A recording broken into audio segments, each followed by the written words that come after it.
Здравейте, Георги Георгиев, Бак ТВ, така нареченото. Сега ще ви представим един човек, наш приятел, който не е точно в нашата сфера, моторите, но пък се занимава с нещо много интересно, за което ще ни разкаже. Ванка, представи се. Здравейте, казвам се Иван Цолов от град Видин и за 8-ма поредна година съм организатор и инициатор на международен ретропарад за класически превозни средства Vintage Vehicles Видин, който тази година ще се състои на 3 август. Така, Ванка, кажи нещо за историята на това нещо, за хората, които не са запознати. През 2017 година започнахме с ретропарадите. Споделих идеята с тогавашния кмет. Той така прие радушно идеята ми да организираме нещо ново в културния календар на общината и от тогава вече 8-ма поредна година сме неизменна част от културния календар на общината, като привличаме участници не само от цялата страна, но и от съседните държави. Всяка година имаме участници от цяла България, от Сърбия, от Румъния, миналата година имахме от Хърватска. Така, аз съм бил свидетел, чисто понеже живея в този град най-малко, затова не че имам някакъв интерес в тази сфера, макар че аз имам един кабриолет. Сега в тази връзка те питам какви са допустимите коли все пак в това нещо, което правиш, чисто организационно? Да, международните стандарти за участие на подобни мероприятия, един автомобил да е навършил 30 годишна възраст. 30 годишна ще рече 94. Да, като правиме изключение за Постарели сме. За по-интересни модели правиме изключение по някой път, тъй като те излизат класика, някои по-нови излизат класически от завода. Но най-често трябва да са над 30 годишна възраст, да не се използват за ежедневна употреба, да са в добро техническо състояние, по възможност близки до оригиналния вид. Само тогава са атрактивни, иначе ако са получукани. Да, но все пак имamo и някои такива изключения, като примерно трабанче направено, преправено. Аз съм виждал полски фиатчета, има и много атрактивни тук. Така е, да, hot rod категории имаме преправени, има ръчни изработки автомобили, които използват шасита от един автомобил, двигатели, задвижваща система от други. Така, че друго, което съм виждал, все пак аз съм от сферата на моторите, че има и доста ретромотори тук.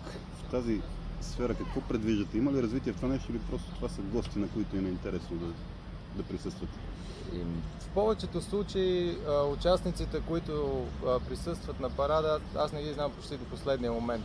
Има голяма част от тях, които им звъня, каня ги, те са редовни, но всяка година има изненади. Има така наречените мотори, самоделки, автомобили, които до сега никога не са показвани, хора се престрашават, защото доскоро си мислеха, че за да участват в един ретропарад трябва машината да има в перфектно състояние, което не е така. Така, тук е въпросът. Реално, как се случва участието в този парад? Има ли някакви изисквания? Заявка подава ли се? Някой гледа ли ги тези неща или идва тук някой на място, което за мен ми звучи малко странно. Все пак трябва да има някакъв ред за присъствие. В повечето случаи е добре да ми се обадят, за да ги имам предвид, да ги запиша, за да имам представа горе-долу за броят участници, но много голяма част... Участието свързано ли е с такси нещо? Има ли проверка, документи, техническата част? Това всичко си остава в сферата на човека, който идва. Той се отговаря за тези неща. Тук отговорност няма. Това е достатъчно скъпо хоби и хората, които се занимават, знам през какво минават, така че нямаме такси за участие. Входа за зрителите също е свободен. Правим един празник за града, на който всички се радват и като гледам така. Като броя автомобили горе, как варират нещата? Обикновено на нашия ретропарад участват между 60-70 и 100 и няколко участници, като част от тях са мотоциклети. Как се оправяш с организацията на толкова много хора? Това означава хотелска част, база, паркинг, защото това са и кабриолети, и колите, някои от тях са и доста ценни. В смисъл, имало ли е проблеми с това нещо до момента? Старая се да си записвам всичко. Записвам си на листчета и си спомням, че още от първия ретропарад, като отидох в Радио Видин да известя за събитието, водещият Тоти тогава се пошегува с мен, че до сега не е виждал човек така да вади листчета от всеки джоб, от раницата, всякъде вадя някакви листчета, на които съм си записал спонсори, участници, хотелски стаи, предпочитания на участниците и продължавам с този метод, защото ми е най-лесен. Пиша си на листчета. И си канализирал нещата, предполагам, че това не е...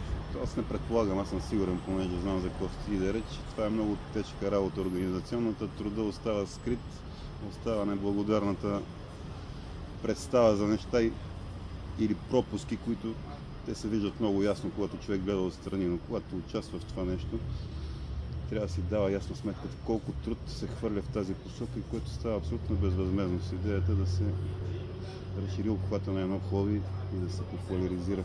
Добре, а тази година ще имаме някои новости, да ни разкажеш за тех локация и така нататък. Да, локацията според мен тази година ни е най-добрата до момента.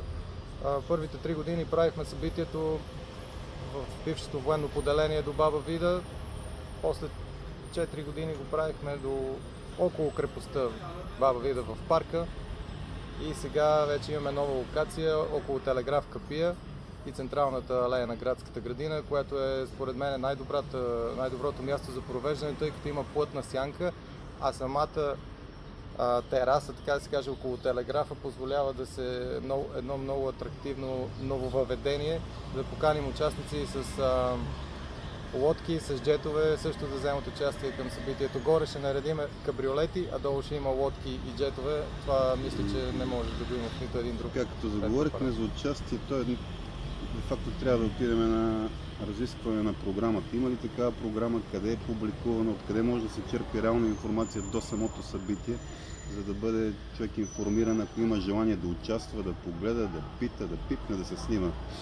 Програмата има публикувана на страницата на събитието, която се изписва в Vintage Vehicles Видин 2024.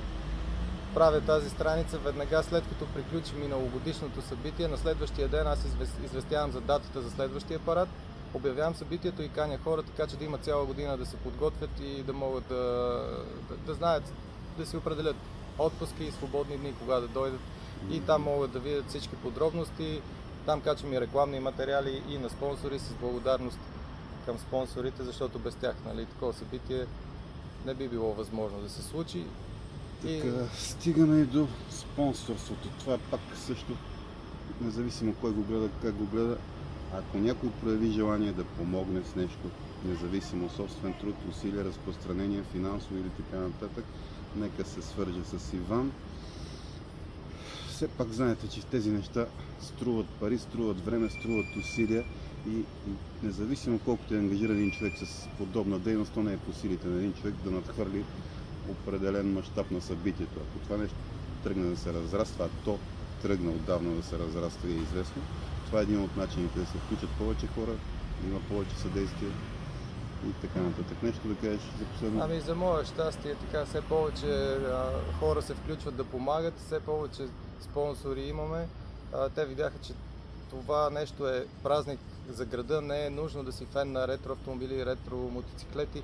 Просто е един хубав празник, на който се радват всички и е едно място, на което всички обединяват усилия да се получи един хубав ден за град Видин. Без значение от възрастови групи, полове, предпочитания музикални. В този ден всички идват и се радват, снимат се и после няколко дни Фейсбук е изпълнен с хубави снимки. Да, това си е празник на града. Така че всички са добре дошли. Заповядайте на 3 август от 10-10:30 около Телеграф Капия и в градската градина да отпразнуваме заедно този хубав ден. Ами, това беше от нас. Аз издействах една снимка с кабриолет, малко по-живичък от моя. Надявам се и някакъв по-атрактивен цвят и по-атрактивни хора в него. Ще ги подкараш, да. Добре. Да, ще ти дадем да ги покараш. Добре, благодаря ти, Иван.